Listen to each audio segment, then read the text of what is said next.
भगवान विष्णु का कच्छप अवतार, रहस्य और मोक्ष की कथा। भाग 1। देवताओं का संकट। सतयुग का समय था। असुरों की शक्ति दिन प्रतिदिन बढ़ती जा रही थी और वे स्वर्गलोक पर अधिकार जमाने की योजना बना रहे थे।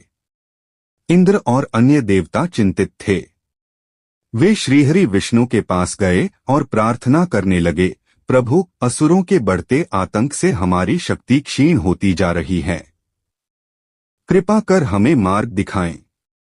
भगवान विष्णु मंद मुस्कुराए और बोले, समुद्र मंथन ही इस समस्या का समाधान है। इससे अमृत निकलेगा जो देवताओं को अमर बना देगा। लेकिन समस्या यह थी कि समुद्र मंथन के लिए मंदार पर्वत को मथानी और वासुकी नाग को रस्सी बनाना था। परंतु जैसे ही देवताओं ने मंदार पर्वत को समुद्र में स्थापित करने का प्रयास किया, वह डूबने लगा। सभी घबरा गए और विष्णु भगवान की ओर देखा। भाग 2। कच्छप अवतार और मंथन। भगवान विष्णु ने तुरंत कच्छप, कछुए का रूप धारण किया और समुद्र में प्रविष्ट हो गए। उन्होंने मंदार पर्वत को अपनी विशाल पीठ पर संभाल लिया। अब मंथन आरंभ हुआ। देवता और असुर दोनों वासुकी नाग को पकड़कर जोर जोर से मंथन करने लगे। समुद्र से पहले हलाहल विष निकला, जिसे भगवान शिव ने अपने कंठ में धारण कर लिया।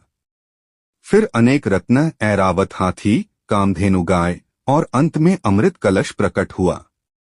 जैसे ही अमृत कलश निकला, असुरों ने छलपूर्वक उसे हड़प लिया। वे अमृत पान करने ही वाले थे कि तभी भगवान विष्णु ने मोहिनी रूप धारण किया और अपनी अद्भुत माया से असुरों को मोहित कर लिया। भाग 3। रहस्य और एक नया मोड़। मोहिनी रूप में विष्णु ने देवताओं को अमृत पिला दिया और असुरों को धोखा देकर अमृत से वंचित कर दिया। जब असुरों को इस छल का पता चला तो वे क्रोधित हो गए और युद्ध छिड़ गया। लेकिन तभी समुद्र से एक रहस्यमय संदेश प्रकट हुआ।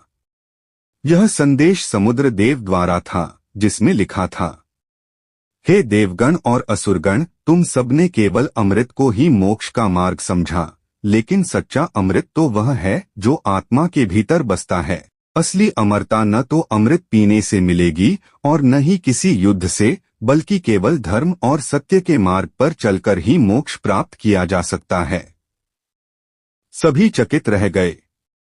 देवता और असुर दोनों ही इस रहस्य को समझने का प्रयास करने लगे।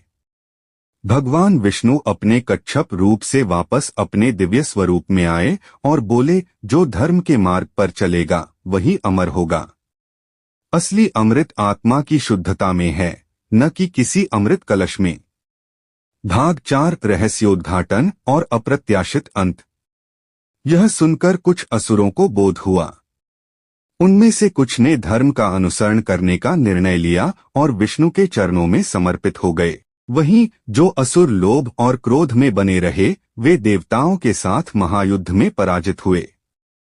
युद्ध समाप्त हुआ, देवताओं ने विजय प्राप्त की, लेकिन उन्हें भी यह समझ में आया कि सच्ची विजय केवल भौतिक शक्ति से नहीं, बल्कि आत्मज्ञान से होती है। भगवान विष्णु अंतर्धान हो गए, लेकिन उनका यह संदेश युगों युगों तक अमर बना रहा। सच्चा अमृत आत्मा की शांति और धर्म में ही बसता है।